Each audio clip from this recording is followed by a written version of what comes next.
Bonjour à tous et bienvenue dans ce nouvel épisode de Dans la sauce. Alors moi c'est Corben du site corben.info et aujourd'hui je vais vous parler d'Apple et même de vous, si vous êtes possesseur de MacBook et d'iMac, vous êtes dans la sauce parce que d'après le chercheur en sécurité belge Iron Peak, il y a une vulnérabilité, une faille dans une puce qui est utilisée dans le matériel d'Apple. Donc cette puce, elle s'appelle la puce T2. C'est une puce qui est utilisée pour du chiffrement, pour plein de choses. Quand vous enregistrez un mot de passe dans macOS, c'est stocké, ça passe, en tout cas le chiffrement passe par cette puce, ça gère les listes blanches pour tout ce qui est extension au niveau du noyau de macOS, etc. Donc c'est une puce qui a en fait a pour rôle, cette puce T2, de s'assurer que votre système conserve son intégrité. C'est-à-dire quand vous démarrez votre macOS, votre système d'exploitation macOS, cette puce T2, son rôle c'est de s'assurer que votre Mac n'a pas été modifié, qu'il n'y a pas quelqu'un qui a bidouillé, en tout cas qui a un malware, un virus, un humain qui a bidouillé votre macOS pour y faire tourner des extensions non autorisées, etc. Le problème, c'est qu'il y a une faille dedans. Alors cette faille, elle a été découverte via l'exploit Checkra1. Vous savez, Checkra1, c'était cet exploit qui permettait de router les iPhones et les iPads. Et évidemment, donc c'est un dérivé en fait de cet exploit. Et forcément, on peut potentiellement quelqu'un avec un accès physique à la machine peut, avec une clé USB ou un câble modifié, quelque chose de trafiqué au niveau, un câble USB-C, USB type C modifié, pourrait au boot de votre ordinateur, en branchant ce câble sur votre ordinateur, modifier le firmware de cette puce T2, modifier en tout cas ce qu'elle fait, et ensuite pouvoir, on va dire, exploiter, modifier votre scène d'exploitation. Et après, là, si vous voulez, c'est un peu la porte ouverte à tout. C'est-à-dire que vous avez beau utiliser FileVault 2, qui est en fait le système de chiffrement d'Apple pour chiffrer vos données. C'est-à-dire que tout ce que vous mettez sur votre disque dur est chiffré et donc protégé. Si quelqu'un vous vole votre ordinateur, il n'a pas accès à ça.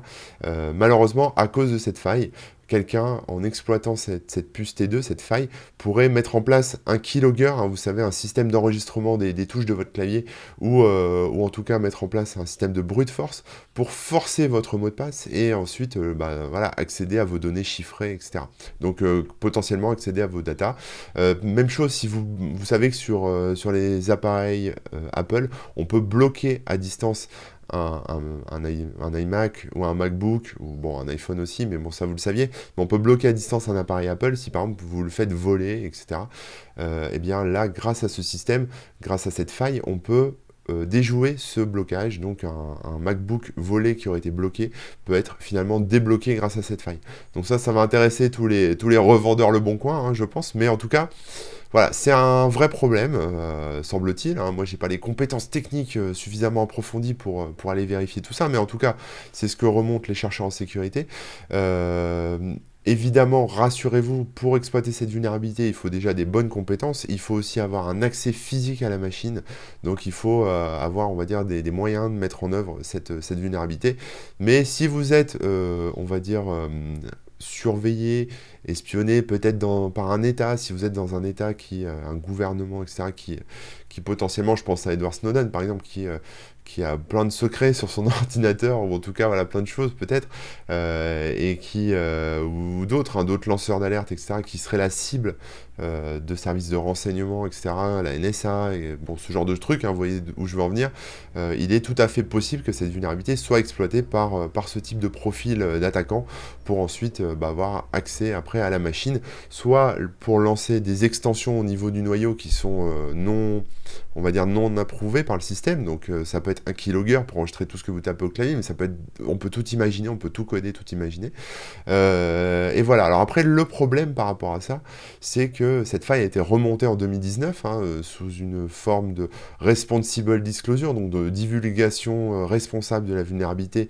Ça a été remonté à Apple, mais Apple ne communique pas. Apple fait un silence complet, il y a une espèce d'omerta sur cette vulnérabilité, personne n'en parle, c'est un mystère, on ne sait pas pourquoi personne n'en parle, mais en tout cas, le problème, il faut comprendre Apple, ils veulent pas que ça se sache, j'imagine, parce que cette faille n'est pas corrigeable, on peut pas la réparer, on peut pas la fixer, et parce qu'elle est matérielle tout simplement, donc ça veut dire que si on voulait la réparer sur un ordinateur existant, il faudrait changer la puce, sur la carte mère de l'ordinateur. Donc ce qui est parfaitement impossible hein, sur tous ces ordinateurs qui ont été vendus. Donc préparez-vous à changer d'ordinateur hein, si vous êtes sensible à ce genre de vulnérabilité. Sinon, ne quittez jamais des yeux votre MacBook ou votre iMac, c'est peut-être la seule solution. En tout cas, voilà. Rassurez-vous, ce n'est pas une faille qui est encore exploitée, on va dire, par tout le monde. Elle peut l'être exploitée parce qu'il faut des moyens, il faut des connaissances, donc elle peut être exploitée soit par des spécialistes, des chercheurs en sécurité experts, soit par des entités gouvernementales, la NSA et compagnie. Elle ne sera pas exploitée forcément par votre petit voisin d'à côté. Mais préparez-vous quand même à un moment à devoir changer de matériel parce qu'Apple ne peut pas corriger cette vulnérabilité. Et voilà. Après, d'après Iron Peak, le chercheur en sécurité qui parle de cette faille sur son blog, il semblerait qu'il y ait d'autres informations qui devraient arriver dans les semaines qui suivent. Peut-être des informations qui vont concerner l'architecture ARM, hein, car vous le savez, Apple va proposer bientôt son propre processeur ARM, donc sa propre architecture matérielle. La faille est peut-être absente sur cette architecture, ou peut-être qu'elle est présente, on ne sait pas encore.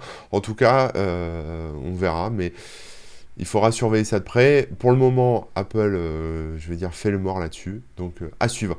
En tout cas, voilà, on est tous dans la sauce. Hein. Moi aussi, étant utilisateur des produits Apple, je suis dans la sauce. Vous êtes dans la sauce, Apple est dans la sauce, tout le monde est dans la sauce. On est bien dans cette sauce. Cette sauce est chaude, elle est tiède, elle est agréable. Qu'est-ce qu'on y est bien? Et je vous donne rendez-vous sur mon site corben.info, sur Twitch corben.fr, et puis tous mes réseaux sociaux, etc.